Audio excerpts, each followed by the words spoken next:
నేను రేణుదేశాయ్ గారికి నా సపోర్టు. మంచి తల్లి. ఆ తల్లి నాకు సంభాజీ మహారాజ్ జై భవాని అని కొట్టినట్టు ఆమెకు నేను జై భవాని అని కొడతానమాట. ఎందుకంటే ఆమెకు సామాజిక సేవా ప్రభావం ఉందన్నమాట. ఆ తల్లికి సమాజం పట్ల గౌరవం ఉంది. మన వ్యవస్థ పాడైపోతుందని అవగాహన ఉంది. మన తెలుగు రాకపోయినా కూడా ఆమె ఎంత చక్కగా మాట్లాడుతుంది అనుకుంటున్నావు. అట్లాంటి తల్లి తప్పెందుకు మాట్లాడుద్ది? మన వాళ్ళు కుక్కకు మాట్లాడిందని కొంతమంది అవహేళన చేస్తున్నారు. అది చాలా తప్పు. దాదాపు కుక్కల వల్ల పిల్లలు తెచ్చిపోతున్నారు. అమ్మ మడుసుల్లో కొంతమంది మృగాలు ఎట్టుంటారో కుక్కల్లో కూడా అట్టుంటుంది. మాటలు వచ్చిన మనమే మృగంలా ప్రవర్తిస్తున్నాం మనుషుల పట్ల. చిన్నపిల్లలని లేకుండా ముసలి వాళ్ళని లేకుండా గౌరవ మర్యాదలకు భంగం కలిగే విధంగా బిడ్డలు లేకుండా భార్యను లేకుండా శరీరాన్ని వరుస వాయులు మరిచిపోయి జంతువుల్లా ప్రవర్తిస్తున్నారు. మన మీద మేము పోల్చుకుంటే అసలు కుక్క విశ్వాసం కలదుగా.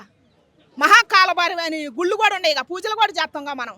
కాలభైరుడు అని మహాశివుడు అంత ప్రాధాన్యత ఉంది. మనుషుల్లో ఎంతవరకు చెడు వాళ్ళు ఉండరో కుక్కల్లో కూడా కొన్ని ఉన్నాయి ఆ జాతికి చెందినవి. వాటినే చంపాలా? అన్నిటిని ఎందుకు చంపేది చెప్పు? నా అభిప్రాయం. మూగజీవాలను కూడా అన్నింటిని ఎందుకు చంపాలి? ఇప్పుడు వాటిల్లో కొన్ని ఉన్నాయి కాబట్టి వాటిని కొన్నిటిని చంపు, కొన్నిటిని ఒక షెల్టర్లో పెట్టొచ్చు.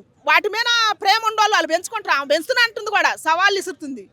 ఆమె అనాథలకి ముసలి వాళ్ళకి ప్రతిదీ ఆమె సేవ చేస్తుందంట. మరి ఆమె కాల్ చేయమని అంటుంది. ఈ సంపటం ఎందుకు? అందుకని అసలు ఆమె కుక్కను అడ్డం పెట్టుకుంది. కానీ ఆ తల్లి కుక్కను అడ్డం పెట్టుకొని మన సమాజం మీద ఎంత ధర్మం వివరించిందో 5 ఏళ్ళతో అన్నం తిన్న వాళ్ళకైతే అర్థమవుతుంది. ఆ తల్లి మరి కుక్క గురించి మాట్లాడిందని అవహేళన చేసే వాళ్ళకి సిగ్గు రావాలని నేను కోరుకుంటున్నాను. ఒక్క గురించే మాట్లాడాలా. మన సమాజం మీద జరిగే ప్రతిదీ వివరించింది.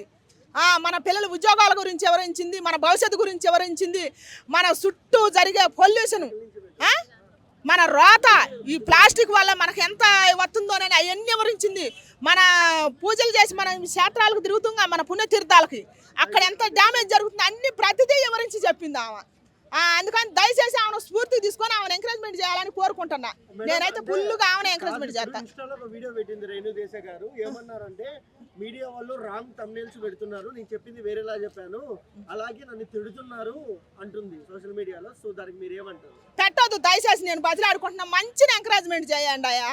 షేడ్ వచ్చినప్పుడు ట్రోల్ చేయండి ఖచ్చితంగా. నేను కూడా వాళ్ళ ఎంకరేజ్మెంట్ చేస్తాను. ఒకసారి ఎవరు దువ్వాడ సీన్ గారు ట్రోల్ చేసిన వాళ్ళు తిట్టిని చూసినా అది ఒక అమ్మకి అబ్బకి పుడితే ఇదిగో అట్టాటోని ట్రోల్ చేయండి. ధర్మం మాట్లాడటానికి వచ్చిన తల్లిని ఎందుకయ్యా ట్రోల్ చేసేది? తప్పు కదా అది. అందుకని దయచేసి సోషల్ మీడియాకి నేను చెబుతున్నా, అట్టాడు పిచ్చి పిచ్చి తమ్ముళ్ళు పెట్టకాకండి. ఆ తల్లి ప్యాంట్ షర్ట్ వేసుకొని వచ్చినా కూడా ముసుగేసుకొని వచ్చింది. గౌరవ మర్యాదలు చూడండి కొద్దిగా. ఏ తల్లి ఎట్ట మాట్లాడుతుంది, ఎవరు మర్యాదగా మాట్లాడుతున్నారు, ఎవరు పద్ధతి కొనరు, అది కనిపెట్టండి కొంచెం.